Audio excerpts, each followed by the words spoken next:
नमस्कार दोस्तों, आप लोगों का स्वागत है हमारे YouTube channel the Atul voice में। तो सबसे पहले आप लोग कमेंट बॉक्स में जय माता दी लिख दे, जिससे आपकी सारी मनोकामनाएं पूरी हो। दोस्तों, हर हर महादेव, ओम नमः शिवाय, श्री शिवाय नमस्ते। दोस्तों, अगर आप हमारे चैनल पर नए हैं तो हमें सब्सक्राइब जरूर कर लें ताकि आने वाली वीडियो आपको जल्दी से मिल सके। दोस्तों, जैसा कि 31 अगस्त को सावन का माह खत्म हो चुका है, भाद्रपद शुरू हो चुका है। आज है भाद्रपद की पंचमी तिथि। इस दिन हम कोई भी उपाय करते हैं, इसका करोड़ों गुना मिलता है दोस्त।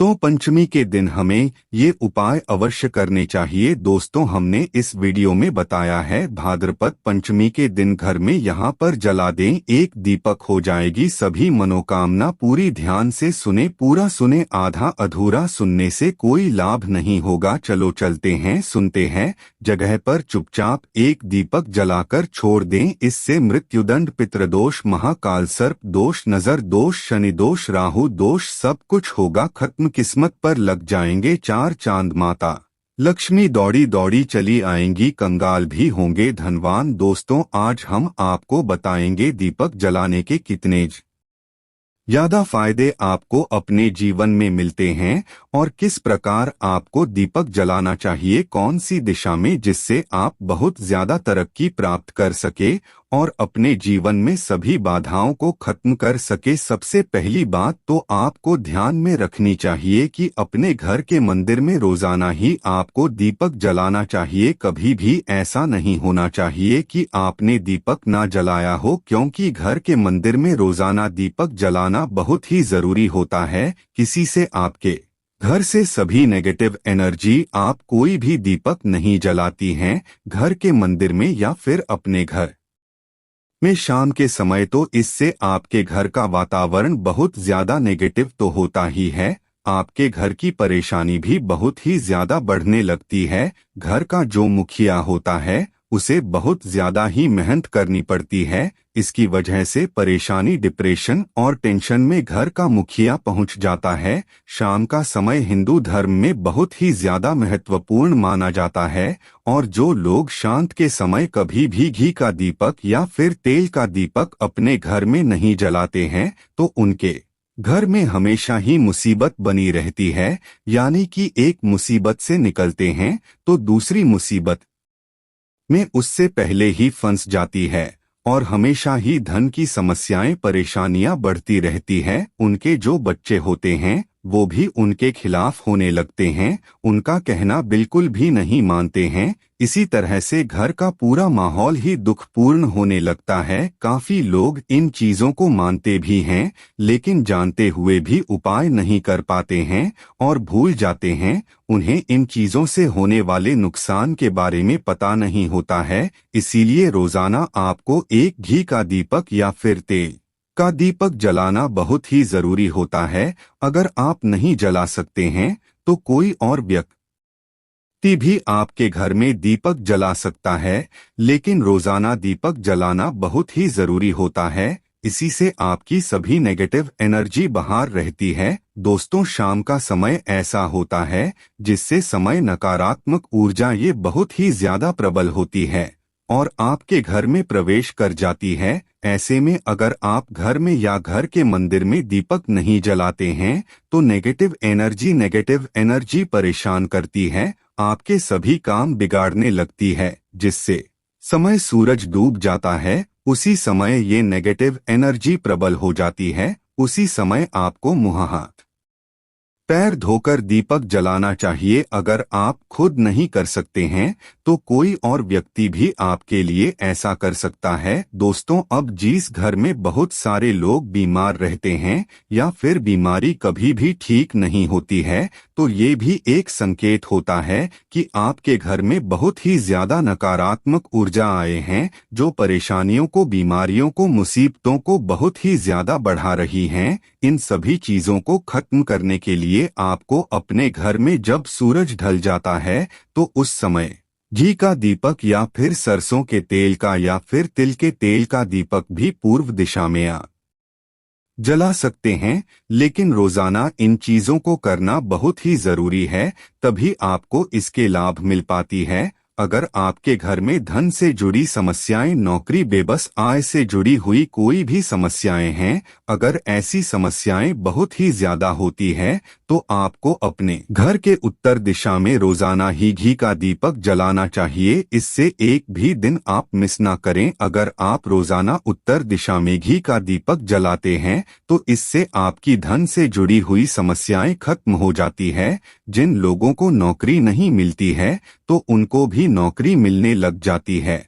और अगर वही व्यक्ति जिसको परेशानी है और वहीं अगर रोज दीपक जलाता है, तो इससे मिलने वाले फायदे और भी ज्यादा हो जाती हैं। शाम के समय घी का दीपक या फिर तेल का दीपक जलाना बहुत ही जरूरी होता है। आप कभी भी इन चीजों को नजरअंदाज ना किया करें, क्योंकि इन्हीं से आपके जीवन में परेशानियां बढ़ जाती है और आपको मुसीबतों का सामना करना पड़ सकता है। आपको यह जानकर हैरानी होगी कि जो भी घी का दीपक आप जलाते हैं, उससे जो निकलने वाली ऊर्जा ये होती है, वो आपके घर में जब फैलती हैं, तो इससे घर का माहौल एकदम से सुख में बनने लगता है, यानी कि पॉजिटिव होने लगता है। घर के सभी लोग शांति से रहने लगते हैं। इसी प्रकार से जो तेल का दीपक होता है, ये भी जब जलता है, तो इससे आपके आसपास जितनी भी नकारात्मक ऊर्जा ये है, वो खत्म हो जाती है। क्योंकि इन दीपकों से निकलने वाली जो ऊर्जा ये होती है, धुआं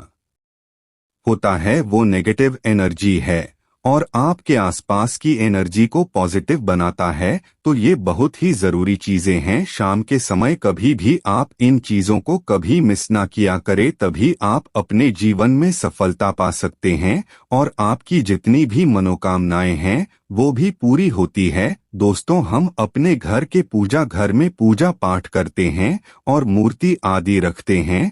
दोस्त, मूर्ति का क्या महत्व होता है, आज हम आपको इस वीडियो के माध्यम से बताने वाले हैं, जिससे घर के पूजा घर में एक साथ ये दो मूर्ति होती है, वहां पर बनता है राजयोग और दुनिया आपके कदमों में आ जाती है। कहने का तात्पर्य है कि आपको सर्व सुख प्राप्त हो जाता है, जिसकी आपने कल्पना की है, जिसकी आपने मनोकामना मांगी। में दोस्तों, घर के पूजा घर में हम पूजा करते हैं, पूजा पाठ करते हैं और पूजा पाठ के माध्यम से कुछ चीजें देखने और मनाने आदि का प्रयत्न करते हैं, ताकि हमें उस पूजा का फल प्राप्त हो जाए और हम उसी अनुरूप घर के अंदर मूर्ति आदि लगवाते हैं, ताकि हम उन देवी देवताओं का सुंदर मुख देख सके और उनका आशीर्वाद प्राप्त कर सके। लेकिन दोस्तों, अगर हम अपने घर के पूजा घर में इन मूर्तियों के साथ अन्य मूर्तियां भी रखते हैं, तो निश्चित तौर पर हमारी किस्मत बदल जाती है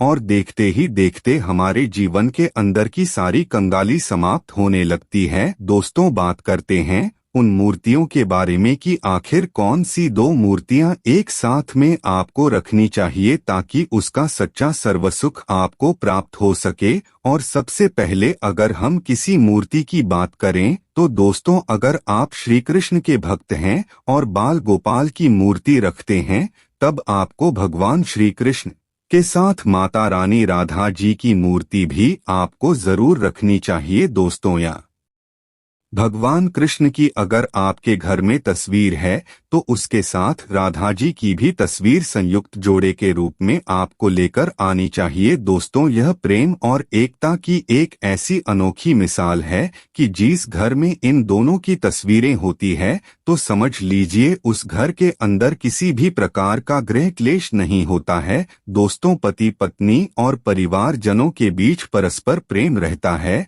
और घर में धन धान्य में अपने आप ही वृद्धि होती है। इसीलिए ये जरूरी माना गया है, अगर आप भी इन मूर्तियों को रखते हैं, तो निश्चित तौर पर आपके जीवन में अपने आप ही फायदा प्राप्त हो जाएगा। दोस्तों, कई लोग अपने घर में माता लक्ष्मी की पूजा करते हैं, तो सोचते हैं कि भगवान विष्णु की भी पूजा करें या ना करें, या फिर उनकी मूर्ति साथ में रखें या ना रखें। दोस्तों, हमेशा भगवान श्री विष्णु जी और माता लक्ष्मी की पूजा आपको एक साथ करनी चाहिए। दोस्तों, देवाधिदेव महादेव भगवान विष्णु और भगवान ब्रह्मा जी तीनों ही देवताओं को सर्वशक्तिमान देवता माना गया है और 13 देवों में भगवान विष्णु जी को पूजा जाता है। तो अगर आप अपने घर के पूजा घर में लक्ष्मी नारायण जी की संयुक्त रूप में पूजा करते हैं तो निश्चित तौर पर आपके घर में दिन दोगुनी रात चौगुनी वृद्धि देखने को मिलती है। दोस्तों, इसीलिए आप भगवान विष्णु जी के साथ माता लक्ष्मी जी की पूजा करें। अगर माता लक्ष्मी की अकेली तस्वीर है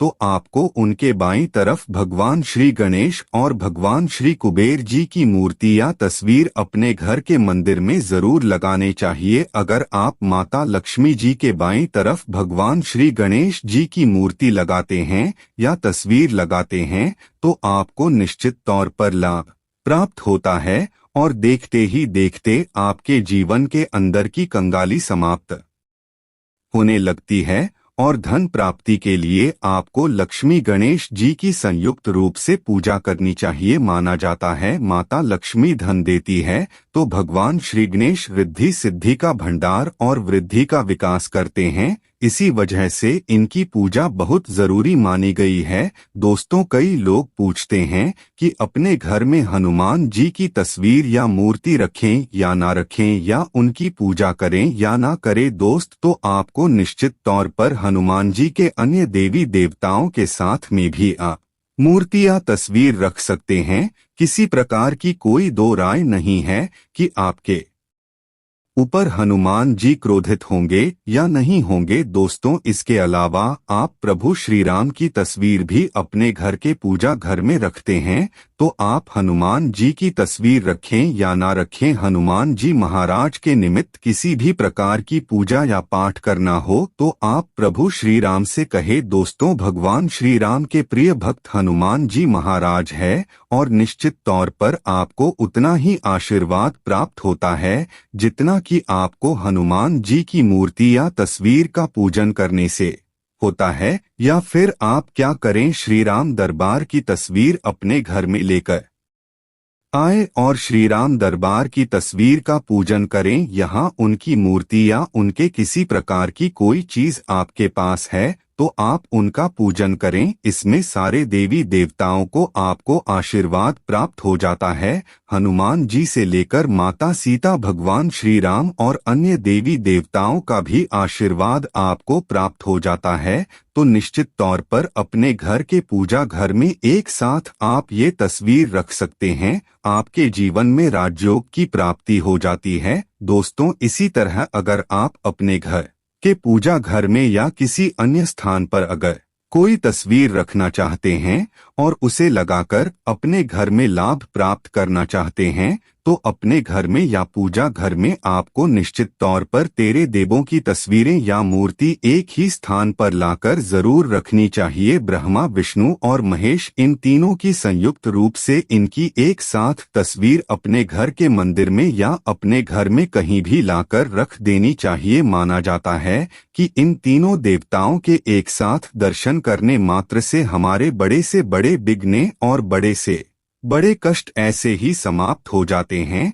इसी वजह से इन तीनों की एक साथ में तस्वीर या मूर्ति लाकर आपको पूजा जरूर करनी चाहिए। दोस्तों, अब बात करते हैं कि कुछ ऐसी तस्वीरें होती है या ऐसी मूर्तियां होती हैं जिनको आपको अपने घर के पूजा घर में स्थान ही नहीं देना चाहिए। अगर आपने इन तस्वीर या मूर्ति को अपने घर के पूजा घर में स्थान दिया है तो समझ लीजिए कि आपको कंगाली का सामना करना पड़ेगा या फिर देवी देवताओं के क्रोध का सामना करना पड़ेगा। दोस्त, और एक बात बता दें कि मंदिर में कभी भी विषम संख्या में गणेश जी की मूर्तियां न रखें, जैसे कि 1, 3 या 5 ऐसे रखना अशुभ माना जाता है। 2 मूर्तियों को एक साथ रखना शुभ माना गया है अगर आप सिर्फ गणेश जी की मूर्ति रखते हैं तो इसके अलावा किसी भी प्रकार की मूर्ति आपको नहीं रखनी चाहिए। दोस्तों, इन्हें स्थापित करते वक्त ध्यान दें कि गणेश जी का चेहरा हमेशा घर के मुख्य दरवाजे की तरफ होना चाहिए ताकि आपको अच्छे और सच्चे धन लाभ की प्राप्ति हो। और इस बात का ध्यान रखें कि घर में अंगूठे से बड़े आकार का शिवलिंग आपको भूलकर भी नहीं रखना चाहिए। हमेशा एक छोटा सा शिवलिंग रखें और इससे ज्यादा शिवलिंग आपको नहीं रखना चाहिए। दोस्तों, वैसे तो आपको अपने घर में शिवलिंग रखना ही नहीं चाहिए, उसके बाद भी अगर आप रखते हैं तो अंगूठे के आकार से बड़ा शिवलिंग आपको नहीं रखना चाहिए। आप छोटा शिवलिंग रख दें और ध्यान रखें कि एक से ज्यादा शिवलिंग आपको भूलकर भी नहीं रखने हैं। घर में अगर आप शिवलिंग रखते हैं तो शिवलिंग के ऊपर आपको तुलसी भूलकर भी अर्पित नहीं करना चाहिए। अगर आपने शिवलिंग रख लिया है और उस पर तुलसी अर्पण कर दी है तो देवी देवताओं के क्रोध का आपको सामना करना पड़ेगा। दोस्तों, मंदिर में हमेशा अगर आप हनुमान जी की तस्वीर रखना चाहते हैं, आप हनुमान जी महाराज के अनन्य भक्त हैं, तो बैठे हुए हनुमान जी महाराज की मूर्ति ही रखे। बजरंग बली रुद्र भगवान शिव के अवतार हैं, इसीलिए उनकी भी शिवलिंग की तरह ही मूर्ति रखी। साथ ही जो पति पत्नी होते हैं, वैवाहिक जीवन आपने नया स्टार्ट किया है तो हनुमान जी की मूर्ति या तस्वीर अपने कमरे में, अपने बेडरूम में आपको भूलकर भी नहीं रखनी चाहिए, अन्यथा आपको आपके जीवन में कई प्रकार के दोषों का सामना करना पड़ता है। दोस्तों, हनुमान जी ब्रह्मचारी हैं तो इस बात का आपको ध्यान रखना चाहिए। दोस्तों, राधा कृष्ण की मूर्तियां अगर आप जैसे अपने शयन कक्ष में सोते हैं और वो आपके बैठ के सामने की तरफ रखी है कि जैसे कि आप सुबह उठें और आपको उठते ही पहले उनके दर्शन हो जाए तो समझ लीजिए कि आपका जीवन मालामाल होने वाला है। किसी भी प्रकार का कोई दुख धन की चिंता आपके जीवन में नहीं रहेंगी। दोस्तों, इसी तरह अगर माता दुर्गा की तस्वीर आप अपने घर में लेकर आना चाहते हैं और चाहते हैं कि माता दुर्गा की तस्वीर के माध्यम से आप अपने जीवन में समृद्धि देखें, तो दोस्तों भूलकर भी आपको माता दुर्गा की क्रोधित अवस्था की तस्वीर जैसे कि महाकाली की तस्वीर या फिर महिषासुर का वध करते हुए या क्रोधित अवस्था में माँ लक्ष्मी की, माता दुर्गा की तस्वीर लाकर आपको उनकी पूजा नहीं करनी चाहिए। दोस्त, तो हमेशा शांत और सुंदर मुख वाली तस्वीर ही अपने घर के अंदर लाकर पूजा करनी चाहिए। बहुत ही शुभ और मंगलकारी माना जाता है। दोस्तों, इस बात का ध्यान रखें कि अगर आप अपने घर में मूर्तियां रखते हैं तो आपको इनको भूलकर भी टूटे हुए चावल नहीं चढ़ाने चाहिए। बेहतर होगा कि आप हल्दी में चावल को पीला करके ही वो चावल चढ़ाएं, लेकिन टूटे हुए चावल आपको भूलकर भी माता लक्ष्मी को या अपने घर में देवी देवता को नहीं चढ़ाने चाहिए। दोस्तों, इसी तरह इस बात का भी ध्यान रखें कि अपने घर के मृत परिजनों या पूर्वजों को मंदिर में स्थापित न करें। ऐसा करना अशुभ माना जाता है और अगर आप ऐसा लगातार कर रही है तो निश्चित तौर पर आपके परिवार के ऊपर दोष लग सकता है और पितरों का भी दोष लग सकता है। पितरों की पूजा एक अलग स्थान पर की जाती है, घर के मंदिर में उनको स्थापित नहीं किया जाता है। दोस्तों, इसी तरह भगवान की तस्वीर या भगवान शनिदेव की, राहु केतु के इस प्रकार की तस्वीरें अपने घर में ही नहीं लेनी चाहिए। प्रतीकात्मक रूप से आप घर के पानी रखने के स्थान पर उनकी पूजा कर सकते हैं, क्योंकि इनकी साधना तंत्र मंत्र और विशेष महत्व द्वारा की जाती है। घर के अंदर आप ऐसे ही इनकी पूजा पाठ आप नहीं कर सकते हैं। इनकी पूजा पाठ में अगर किसी प्रकार की कमी रह जाती है तो उनको बहुत ज्यादा क्रोध आ जाता है। इनके क्रोध का आपको सामना करना पड़ता है। इसी वजह से आपको इस प्रकार की तस्वीर या मूर्तियां अपने घर के अंदर नहीं रखना चाहिए। और जो पहले हमने आपको बताया उस प्रकार की तस्वीरें तो निश्चित तौर पर आप रखकर अपने जीवन में फायदा प्राप्त कर सकते हैं। दोस्तों, अगर आप भगवान भोलेनाथ से प्यार करते हैं तो कमेंट बॉक्स में लिखें हर हर महादेव, ओम नमः।